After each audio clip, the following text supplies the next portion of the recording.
Hey guys, Prowl 1701 here, and today we're going to be reviewing part 3 of Invasion of the Dinosaurs. I very much enjoyed this part, and I'm enjoying this story.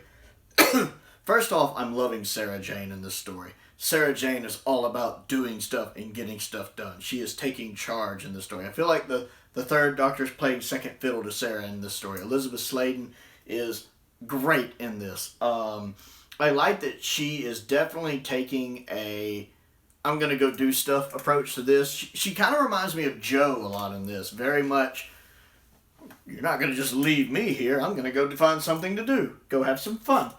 A lot like Joe. You know, Joe's thing was always if you tell Joe not to do the thing, Joe is going to go do the thing. And this one is more just them, okay, Sarah, stay here. We're going to go do stuff. And she's like, everyone else gets to go play but me? I don't think so. I love that. And boy, does it get her in trouble.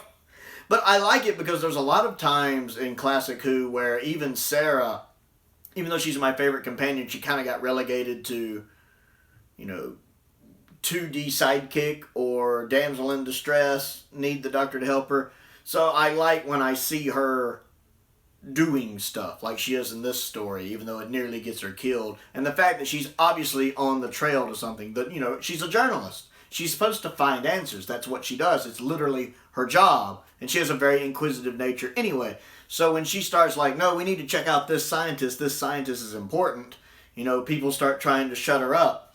Now, obviously, Yates is in on it. And it's interesting to see Yates in this conundrum. I'm going to be honest. I'm not a big fan of Yates. I've never been a big fan of Yates. I love me some Benton now. I'm all about some Benton. But I've never been a big fan of Yates. So it's interesting in this one seeing him grappling with helping these people because it fits into his ideology. Whereas at the same time, he doesn't like some of the things they're doing because he doesn't want any harm to come to the Doctor because he cares a lot about the Doctor. He has a lot of respect for the Doctor. And of course, he wouldn't want anything else to happen he wouldn't want anything to happen to anyone else either, Sarah, the Brigadier, etc. So it's interesting. I do have to give him credit. I liked when he saw the Doctor was in danger at the beginning of the episode, how he runs out to the gun, takes the little jammer off, and shoots the creature to save the Doctor's life, even though that jeopardizes his cohort's plan and what they were trying to prevent. And of course, at some point, he must sabotage the machine. The CSO in places, you can see the fringing, like anytime the T-Rex is shown through the window while they're talking, you can kind of see this yellow line of fringing. But it's interesting that they still added it in there where when they're talking, you can see the T-Rex behind them through the window, because they didn't have to do that. But they did go that extra mile to do that, and that's kind of neat, even though a lot of times when the third Doctor's standing in front of the window, you see that yellow outline on him. But it's fine. The CSO fringing is only really bad the couple times when they're in the room with the T-Rex and you see somebody walk into the room like this. Like one time it's the military soldier and another time it's Sarah right before the creature wakes up. That's bad. They look like they've got a glowing yellow light around them. That looks kind of bad. The T-Rex looks awful. I'd mentioned in earlier reviews that the other dinosaurs don't look that bad. The Brontosaurus, the Stegosaurus, they were fine, but the T-Rex I had issues with. And we get a lot of the T-Rex in this one.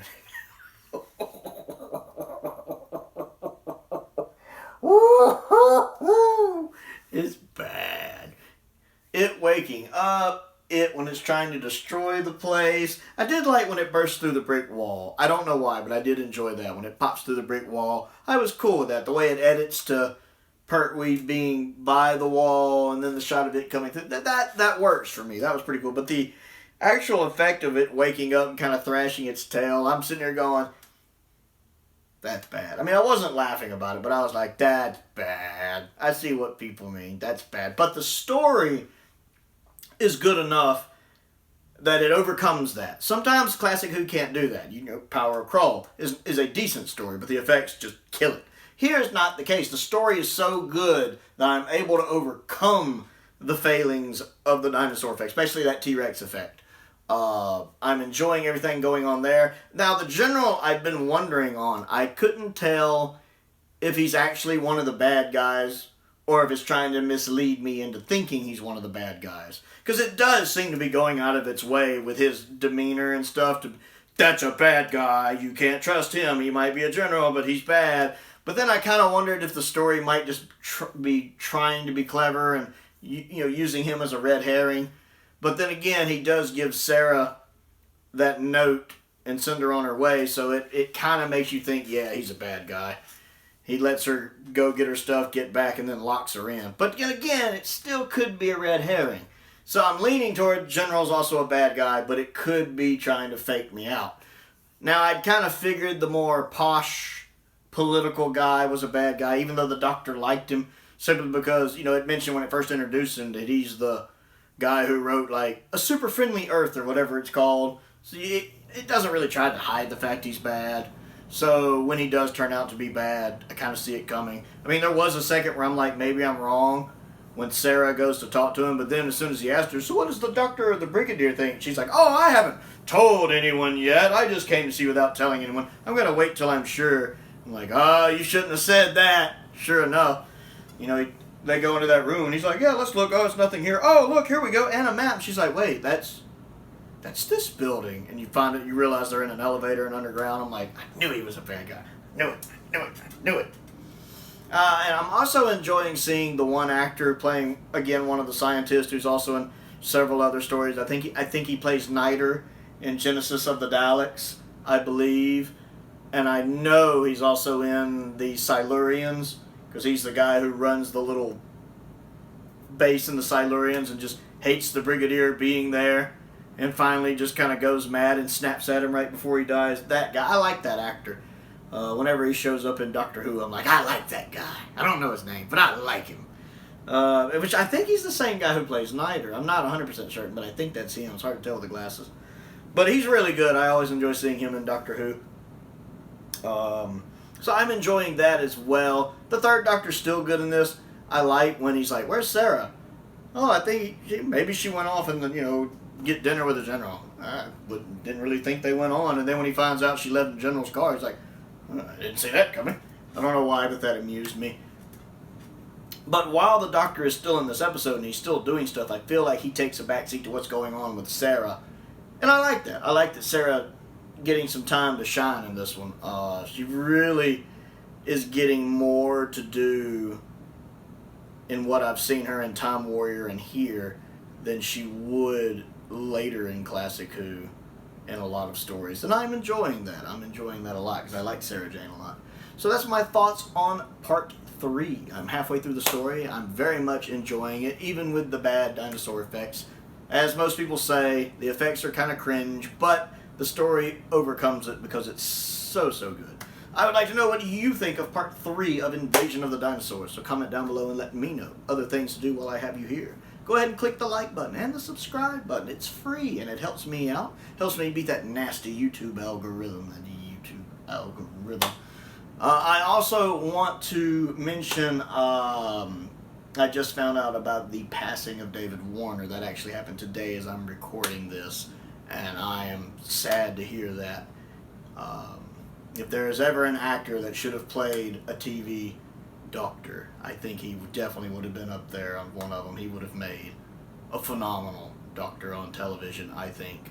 And I know he is one of the Unbound Doctors as well. And I am very happy that we got him in the TV show in Cold War. It's one of the reasons I love Cold War. I like Cold War to begin with. I think it's a really good episode. But David Warner being in it is one of the selling points for that episode to me. And he's phenomenal in it. He's been in so many things that I enjoy. I've never seen Time Bandits or Time After Time, though I'm aware of them. But, I love him in The Omen. I love him in Waxworks, which is a kind of comedy horror movie from the 80s. It also has the guy from Gremlins in it. He's great in it. It also has Patrick Magee in it, actually. Of course, he played in Teenage Mutant Ninja Turtles 2, The Secret of the Ooze. He was in Star Trek 5. He was in Star Trek 6. I love him in Star Trek 6. He's in...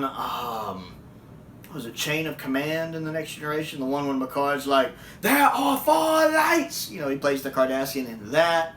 What else do I know him from? He's actually in an episode of Perry Mason from the 80s, 90s revival with Raymond Burr. He's in an episode of that. He was the voice of Ra's al Ghul in Batman the Animated Series, and much like how anytime I watch an animated Batman and it's not Mark Hamill, I'm a little disappointed. Anytime I see an animated Ra's al Ghul and it's not David Warner, I'm always a little disappointed.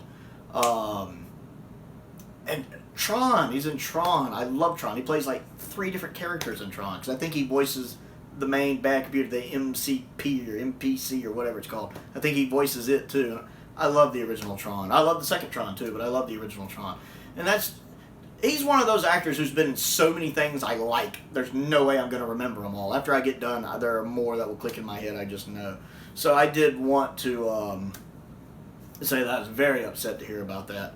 And I am glad we had him in the Doctor Who universe, in the audios as the Unbound Doctor, and in the show in Cold War, because he's just a phenomenal actor with phenomenal presence, phenomenal charisma, a phenomenal voice, and I am going to miss that we won't have him in any future projects. Although I do believe, hopefully it's already recorded, he's supposed to be doing a 60th anniversary thing with Christopher Eccleston. Christopher Eccleston sounds really excited about it too, because he was really excited to be able to work with David Warner. Hopefully that's already recorded and finished, so we can have David Warner and Christopher Eccleston together for the 60th. That would be awesome.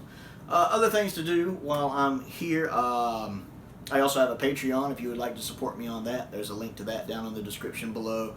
I also have a P.O. box if there's anything you would like to send me, and a link to my Amazon wish list is down in the description as well. I update that regularly. I want to give a shout out to 2 of my top tier patrons, Stephen Crane and the 5th Doctor. I appreciate their continued support, just as I do the support of all of my patrons. Thank you very much for your continued support. Most importantly though, thank you for watching.